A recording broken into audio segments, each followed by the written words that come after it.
नमस्कार, India voice देख रहे हैं आप और मैं हूं आपके साथ शिवम दुबे। इंडिया वॉइस के खास कार्यक्रम खबर दिन भर में आप सबका स्वागत है। बुलेटिन की शुरुआत करेंगे। जम्मू कश्मीर विधानसभा चुनाव के आखिरी और तीसरे चरण की वोटिंग मंगलवार को हुई। अपडेट के अनुसार 7 जिलों की 40 विधानसभा सीटों पर 65 यानी लगभग 66% वोटिंग हुई। सबसे ज्यादा उधमपुर में लगभग 73% वोटिंग हुई। सबसे कम बारामूला में 56% के आसपास मतदान हुआ। सुबह 7 बजे से शाम 6 बजे तक वोट डाले गए। तीसरे फेज की 40 सीटों में से 24 जम्मू डिवीजन और 16 कश्मीर घाटी की है। आखिरी फेज में 415 कैंडिडेट्स मैदान में हैं। इनमें 387 पुरुष और 28 महिला उम्मीदवार।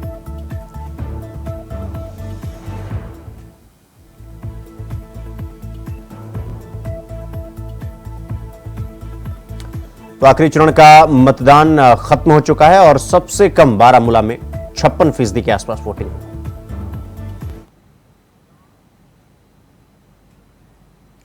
तो वहीं हरियाणा विधानसभा चुनाव के अंतिम दौर में प्रधानमंत्री नरेंद्र मोदी ने पलवल में एक चुनावी जनसभा को संबोधित किया। इस सभा में प्रधानमंत्री मोदी ने कांग्रेस के ऊपर निशाना साधा। प्रधानमंत्री ने कहा कि कांग्रेस कहती है दलितों और पिछड़ों का आरक्षण खत्म कर देंगे। जैसे ही कर्नाटक में कांग्रेस की सरकार बनी, दलितों का आरक्षण खींच लिया। यही कांग्रेस है जिसने अनेकों स्कूल कॉलेज को माइनॉरिटी संस्थान घोषित कर दिया। कांग्रेस ने वोट बैंक की खातिर हजारों संस्थानों को माइनॉरिटी बना दिया। कांग्रेस ऐसे ही काम हरियाणा में करना चाहती है।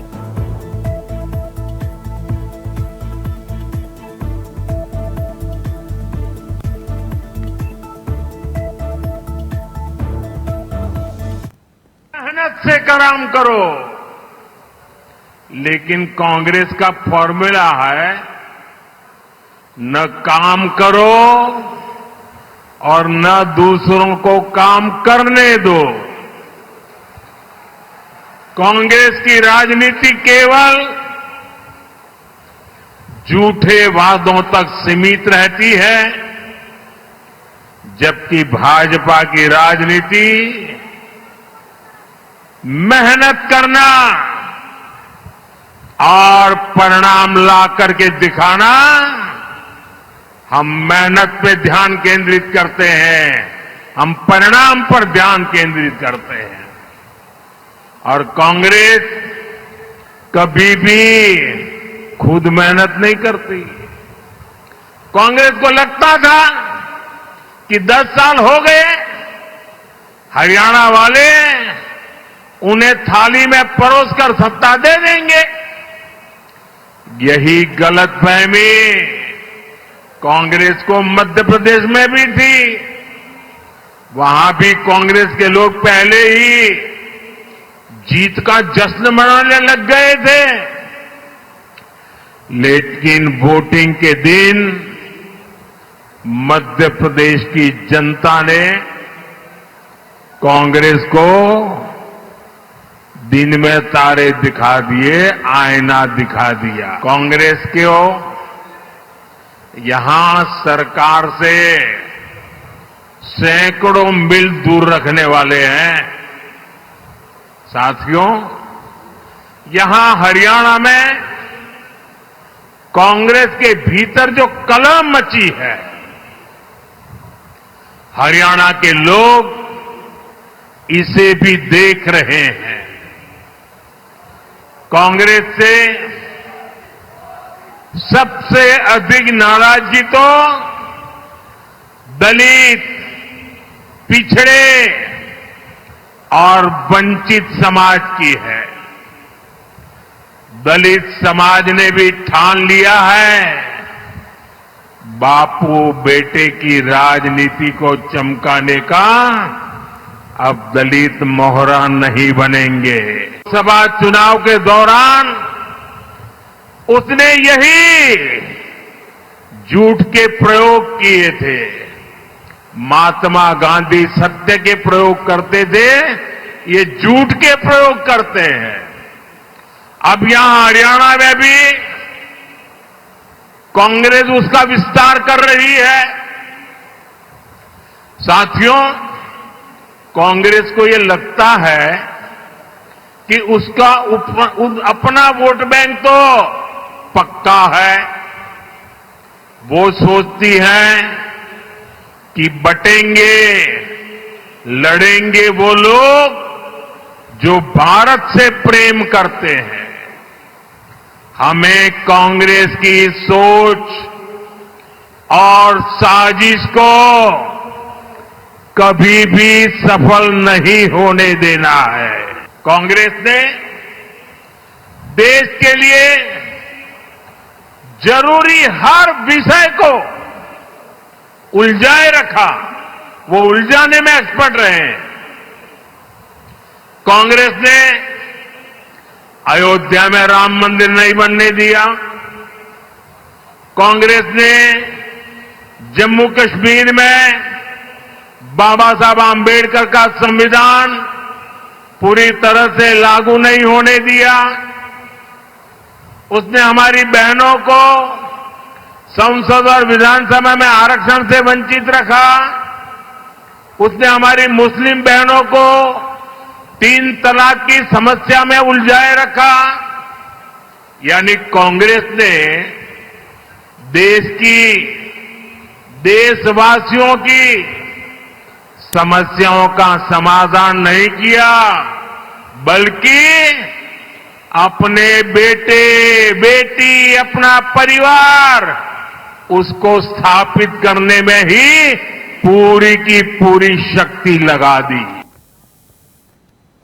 तो वहीं कांग्रेस नेता और लोकसभा में नेता प्रतिपक्ष राहुल गांधी मंगलवार को बहादुरगढ़ पहुंचे, जहां उन्होंने रोड शो निकाला, जिसके साथ ही पकौड़ा चौक पर जनसभा को संबोधित भी किया। राहुल गांधी ने कांग्रेस प्रत्याशी राजेंद्र सिंह जून के समर्थन में पार्टी के पक्ष में मतदाताओं से वोट डालने की अपील की।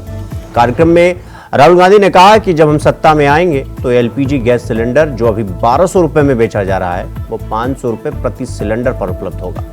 हर महीने महिलाओं को 2000 रुपए दिए जाएंगे। और क्या कुछ कहा राहुल गांधी ने, आइए आपको सुनाते हैं।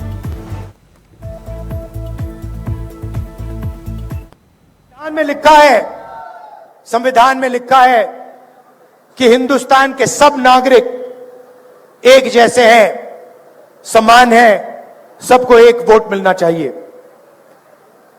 उसका मतलब है कि अगर आप इकोनॉमिक पॉलिसी बनाओ तो देश की जनता के लिए पॉलिसी बनाओ।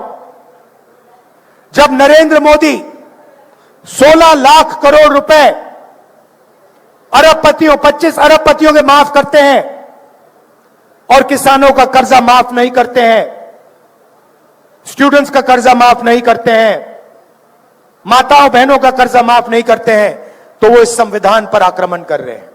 सीधी सी बात है। जब नरेंद्र मोदी अदानी जी को मदद करने के लिए 3 काले कानून लाते हैं, किसानों की जिंदगी खत्म करने के लिए कानून लाते हैं, तो वो संविधान पर आक्रमण कर रहे हैं।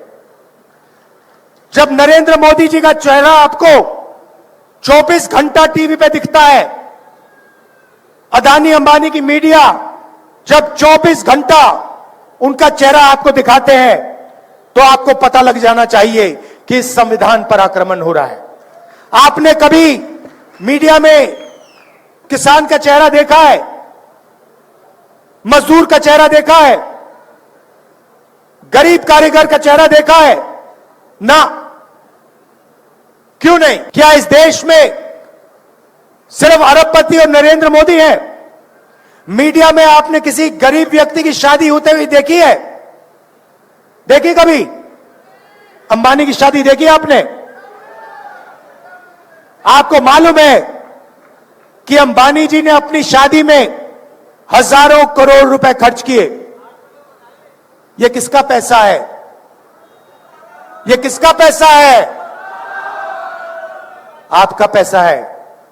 आपको शादी करवाने के लिए बैंक अकाउंट में पैसा नहीं है, बैंक लोन लेकर आप अपने बच्चों की शादी कराते हो। और नरेंद्र मोदी जी ने पूरा का पूरा ढांचा ऐसा बना रखा है कि 25 लोग हिंदुस्तान में हजारों करोड़ रुपए की शादी कर सकते हैं, मगर किसान कर्जे में डूबकर ही शादी कर सकता है। अगर यह संविधान पर आक्रमण नहीं है, तो फिर क्या है संविधान पर आक्रमण? तो यह हम बदलना चाहते हैं। मैंने तो अपना मन बना लिया है, हरियाणा की सरकार भी यह करेगी। हरियाणा में भी इन्होंने नया काम किया है। पहले आधार कार्ड था, अब परिवार का एक बना दिया है। क्या कहते हैं उसको? परिवार पहचान पत्र।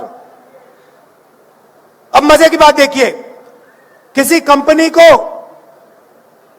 1000-2000 करोड़ रुपए का कॉन्ट्रैक्ट देना था। कहा भैया नया काम करते हैं, चलो परिवार परेशान पत्र बनाते हैं। चलो हरियाणा के परिवारों को परेशान करते हैं। कभी आपकी उसमें आमदनी बढ़ जाएगी, कभी कम हो जाएगी, कभी आपको सरकारी प्रोग्राम से परे कर दिया जाएगा, रोजगार नहीं दिया जाएगा और कहेंगे भैया देखो आपके परिवार परेशान पत्र में आपकी आमदनी ये है। सच्चाई कुछ और है। कॉन्ट्रैक्ट देने के लिए पूरा का पूरा तमाशा कर दिया है, सबको तंग कर दिया है। ये जो इनका परिवार परेशान पत्र है, सरकार आएगी हमारी, इसको खत्म कर देंगे। तो ये मैं आपसे कहना चाहता था, देखिए लड़ाई इसकी है, बड़ी लड़ाई इसकी है, और हम इसको, ये अंबेडकर जी का संविधान है, गांधी जी का संविधान है, इसकी कांग्रेस पार्टी रक्षा करेगी। जान देकर हम इसकी रक्षा करेंगे। तो यहां पर रुकेंगे एक छोटे से ब्रेक के लिए। खबरों का सिलसिला जारी है, फौरन लौट आए। ब्रेक के बाद एक बार फिर आप सबका स्वागत है मेरे साथ। रुक करेंगे अगली खबर की ओर। पेरिस ओलंपिक और पैरा ओलंपिक में मेडल जीतने वाले एथलीटों को उत्तर प्रदेश सरकार ने सम्मानित किया। प्रदेश के मुख्यमंत्री योगी आदित्यनाथ एथलीट को नगद पुरस्कार भी वितरित किया उन्होंने। और लखनऊ के इंदिरा गांधी प्रतिष्ठान में आयोजित कार्यक्रम में 14 ओलंपियंस और पैरा ओलंपिक एथलीट्स को सम्मानित किया गया। कार्यक्रम में मुख्यमंत्री योगी आदित्यनाथ ने कहा कि हर ग्राम पंचायत में खेल का मैदान होगा और हर विकास मंडी में मिनी स्टेडियम होगा। सुनिए मुख्यमंत्री योगी आदित्यनाथ ने क्या कुछ कहा।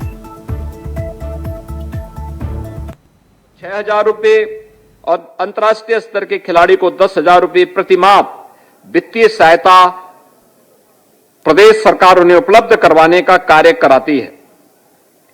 एकलव्य क्रीड़ा कोष का भी गठन प्रदेश के अंदर किया गया है और साथ साथ उत्तर प्रदेश के अंदर पहला स्पोर्ट्स यूनिवर्सिटी का निर्माण भी हम लोग मेरठ में कर रहे हैं। मेरठ मेजर ध्यानचंद के नाम पे आज वहां पे एक स्पोर्ट्स यूनिवर्सिटी का निर्माण का कार्य युद्ध स्तर पर आगे बढ़ा है। इन सभी कार्यक्रमों को तेजी के साथ आगे बढ़ाने के लिए आज प्रदेश सरकार ने प्रधानमंत्री मोदी जी के मार्गदर्शन में, उनके नेतृत्व में जो एक कार्यक्रम चले हैं पूरे देश के अंदर, उत्तर प्रदेश ने आज इस फील्ड में अलग अलग कार्यक्रम बनाए हैं। अब खेल भी आपके दिनचर्या का एक हिस्सा बने।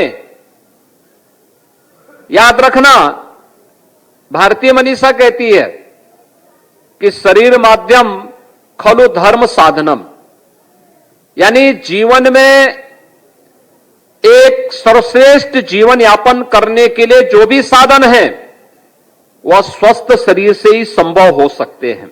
और स्वस्थ शरीर के लिए आपको हर कार्य के साथ एक व्यवस्थित तरीके से जुड़ने के लिए एक मंच चाहिए।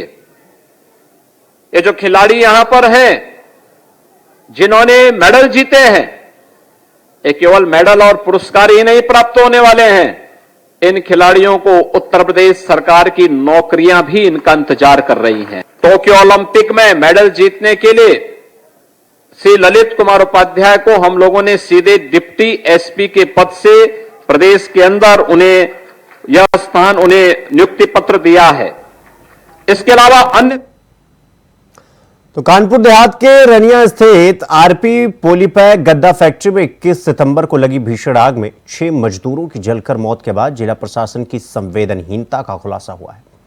हादसे को 11 दिन बीत चुके हैं, लेकिन मृतक मजदूरों के परिवार को अब तक किसी भी प्रकार की सरकारी सहायता नहीं मिली है। ये रिपोर्ट देखिए। 6 लोगों की दर्दनाक मौत हुई इस शोक से जहां परिवार वाले उभर पाते, उससे पहले उन्हें सियासत का शिकार होना पड़ रहा है। उन्हें संवेदना देने की जगह उनके साथ खेल खेला जा रहा है। जी हाँ, उनकी भावनाओं के साथ गंदा मजाक किया जा रहा है। कानपुर देहात के रनिया स्थित आरपी गद्दा फैक्ट्री में 21 सितंबर को भीषण आग लगी थी। ये वही आग की लपटें हैं जिसमें 6 मजदूर जलकर मौत के आगोश में हमेशा हमेशा के लिए समा गए। हादसे को 11 दिन से ज्यादा बीत चुके हैं, लेकिन मृतक मजदूरों के परिवार अब तक किसी भी तरह की सरकारी सहायता से वंचित हैं। दुख की बात यह है कि मृतकों के परिजनों से मुलाकात भी की जा रही है और उन्हें चेक देकर उनके साथ तस्वीरें भी खिंचवाई जा रही हैं। लेकिन आप ये मत समझिए कि चेक देने का मतलब ये है कि पीड़ित परिवार वालों को पैसे यानी कि आर्थिक मदद मिल गई हो। नहीं नहीं, चेक तो एक हाथ से दिया गया तो दूसरे हाथ से ले लिया गया। यूपी सरकार के कैबिनेट मंत्री राकेश सचान ने मृतक परिवार वालों को 12-12 लाख रुपए के चेक सौंपे थे और इसका फोटो अपने सोशल मीडिया अकाउंट पर भी साझा किया था। लेकिन चौंकाने वाली बात यह है कि श्रम विभाग के अधिकारियों ने ये चेक वापस ले लिया। जी बिल्कुल सही सुना आपने, श्रम विभाग के अधिकारियों ने चेक वापस ले लिया और अब तक ना तो चेक लौटाया है और ना ही कोई मुआवजा दिया गया है। यकीन नहीं हो रहा तो आप खुद पीड़ित परिवार की ये दर्द भरी दास्तान सुन लीजिए। हमारा बच्चा खत्म हो गया एजेंसी में, फैक्ट्री में आग लगने से, और ये मंत्री द्वारा चेक दी गई, उसने चेक वही जमा हो गई, वो ना पैसे दे रहे हैं और दौड़ा रहे हैं हम लोगों को। 10 दिन हो गए। और क्या क्या समस्या है जो? और ये प्रमाण पत्र मट्टू वाला नहीं बन रहा है और जो रिपोर्ट वो भी कह रहे हैं अभी नहीं आई है। समस्या ये थी कि हमारा लड़का फैक्ट्री में आग लग गई थी, उसी में मृत हो गई थी उसकी, तो हमारा जो प्रमाण पत्र नहीं बना, ना हमको चेक मिली है और हमारा प्रशासन कुछ हमें न पैसे खाते में डाल रही है न कुछ हो रहा है। इतना हम परेशान है समस्याओं के लिए, तो मैं अध्यक्ष जी के पास आया था। समस्या यही है कि हमारा लड़का आग लग के खत्म हो गया फैक्ट्री में और कोई अधिकारी हमारी सुन नहीं रहे हैं, और जो चेक भी दी थी वो वापस कर ली है श्रम विभाग अधिकारी ने, अभी नहीं हुआ कुछ। अब चक्कर काट रहे हम लोग, 8 दिन हो गए, कोई सुन नहीं रहा है। जी सुना आपने पीड़ित परिवारों का दर्द। कैबिनेट मंत्री राकेश सचान ने दिया था वो चेक अब वापस ले लिया। चौंकाने वाली बात यह है कि ये चेक उसी कंपनी का था जिस कंपनी में ये आग लगी थी और जिस कंपनी में 6 लोग मौत के आगोश में समा गए थे। यानी 11 दिन बीतने के बाद भी पीड़ित परिवार को फूटी कौड़ी नसीब नहीं हुई। पीड़ित परिवारों की ना तो अधिकारियों ने सुध ली और ना ही सत्ताधारी दल ने। लिहाजा पीड़ित परिवार अब समाजवादी पार्टी की चौखट पर जाने को मजबूर है। पीड़ित परिवारों का भरोसा पाकर सपा जिला अध्यक्ष अरुण यादव कैबिनेट मंत्री पर फायर हो रहे हैं। सपा जिला अध्यक्ष का साफ कहना है कि सिर्फ अखबार में खबर छपवाने के लिए पीड़ित परिवारों को पैसा दिया गया, मगर असलियत यह है कि पीड़ित परिवारों को कुछ हासिल नहीं हुआ। अरे बड़े दुख की बात है, कानपुर देहात में बहुत बड़ी दुर्घटना हुई और दुर्घटना इतनी बड़ी हुई कि 6 लोगों की मजदूरों की मृत्यु हो गई और आज भी जिला प्रशासन अपने कानों पर बंद किए इनकी किसी तरीके से कोई मदद नहीं कर रहा। फैक्ट्री द्वारा इनको चेक दी गई, उसका भी अभी तक इनका कोई भुगतान नहीं हुआ और ना शासन द्वारा इनके परिवार को किसी तरीके से कोई मदद की गई। और हम इस बात पे कहेंगे कि इस प्रदेश के मुख्यमंत्री उन्होंने इस मैटर को संज्ञान में नहीं लिया और पूरा जिला प्रशासन इस मामले को संज्ञान में न लेकर ना इनकी कोई मदद कर रहा है। और मैं जिला प्रशासन से अपेक्षा रखता हूं कि इनकी मदद करें। नहीं, समाजवादी पार्टी इन दुखी परिवारों के साथ बड़ा निर्णय लेगी और आंदोलन करने के लिए तैयार है। और ऐसे परिवार के साथ जिनकी परिवार के जिम्मेदार लोगों की मृत्यु हो गई हो और 6 लोगों की मृत्यु हुई हो, बड़ी घटना है। इसके बावजूद भी जिले का प्रशासन कोई ध्यान नहीं दे रहा। इससे बड़ी लापरवाही कोई और नहीं हो सकती है। परिजन मृत्यु प्रमाण पत्र हासिल करने के लिए अधिकारियों के दरवाजे के चक्कर काट रहे हैं। सहायता के नाम पर संवेदनाएं दांव पर लगा दी गई। इस संवेदनशील मामले पर प्रशासन का रवैया पीड़ित परिवारों के लिए निराशा लेकर आया है। वहीं राजनीतिक दलों ने इस मुद्दे को उठाकर न्याय की मांग की है। अब देखना ये होगा कि प्रशासन इस मामले में क्या कदम उठाता है और कब तक पीड़ित परिवार को उनका न्याय मिल पाता है। Bureau report, India voice, Kanpur. तो खबरों में आगे बढ़ेंगे। उत्तर प्रदेश के मुख्यमंत्री योगी आदित्यनाथ की अध्यक्षता में कैबिनेट बैठक हुई। इसमें 24 प्रस्तावों को मंजूरी दी गई। इसमें सबसे महत्वपूर्ण है कि यूपी में उद्योग लगाने यानी अपना कारोबार करने के इच्छुक युवाओं को बिना ब्याज के 5 लाख रुपए का कर्ज मिलेगा। इसे मुख्यमंत्री युवा उद्यमी विकास अभियान नाम दिया गया है। हर साल 1 लाख युवाओं को इसका लाभ दिया जाएगा। इसके साथ प्रदेश में प्राइवेट यूनिवर्सिटी को बढ़ावा देने का प्रस्ताव भी पारित किया गया है। निजी विश्वविद्यालय खोलने पर अब प्राइवेट क्षेत्र के उद्यमियों को प्रोत्साहन राशि दी जाएगी। इसके लिए उच्च शिक्षा नीति में संशोधन किया जाएगा। केडी विश्वविद्यालय गाजियाबाद और विद्या विश्वविद्यालय मेरठ को मान्यता देने का प्रस्ताव मंजूर किया गया है। लखनऊ की किंग जॉर्ज मेडिकल यूनिवर्सिटी का विस्तारीकरण का प्रस्ताव भी स्वीकार कर लिया गया है।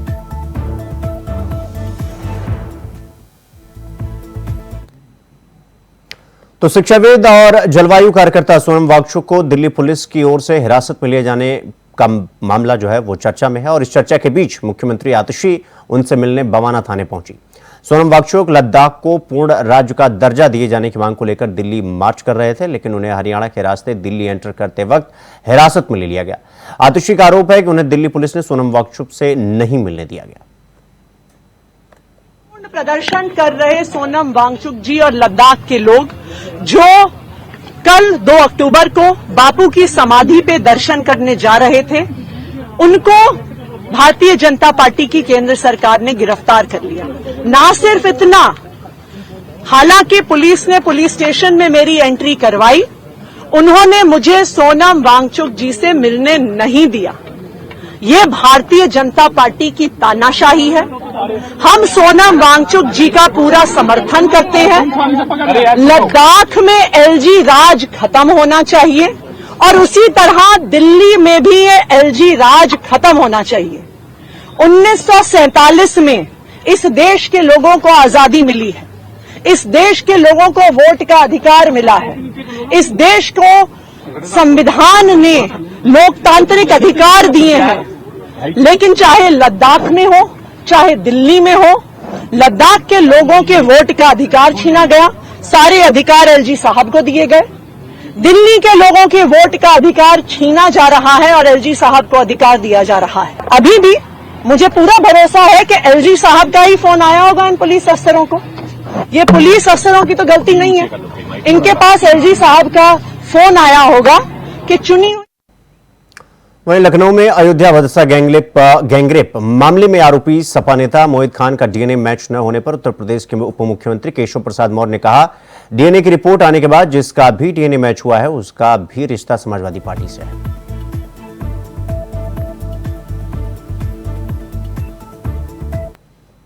नोट की घटना है, कहीं डीएनए की रिपोर्ट आई है और डीएनए की रिपोर्ट आने के बाद जिसका भी डीएनए मैच हुआ है उसका भी रिश्ता सपा से है, जिसका नहीं मैच हुआ उसका भी रिश्ता सपा से है। तो समाजवादी पार्टी कोई एक घटना अयोध्या की नहीं है, अयोध्या की घटना भी है, कन्नौज की घटना भी है और प्रदेश में कहीं जाली नोट की घटना है, कहीं कोई घटना है। तो अनेक घटनाएं जो उत्तर प्रदेश के अंदर गड़बड़ियां हो रही हैं उसकी जड़ में समाजवादी पार्टी। तो उत्तर प्रदेश की राजधानी लखनऊ में विजिलेंस की टीम लगातार छापेमारी कर रही है। यह छापेमारी आय से अधिक संपत्ति के मामले में की जा रही है, जिसमें उत्तर प्रदेश जल निगम की CNDS इकाई के 5 अधिकारियों के ठिकानों पर एक साथ कार्रवाई चल रही है। यह छापेमारी आय से अधिक संपत्ति के मामले में चल रही है और यह छापेमारी सहायक अभियंता राघवेंद्र कुमार गुप्ता, अधीक्षण अभियंता सतवीर सिंह चौहान, अधीक्षण अभियंता अजय रस्तोगी, परियोजना प्रबंधक कमल कुमार खरबंदा और सहायक अभियंता कृष्ण कुमार पटेल के ठिकानों पर चल रही है। अधिकारी की संपत्ति के संबंध में गहन जांच की जा रही है, जिससे यह पता चल सके कि उनकी संपत्ति वैध है या वैध।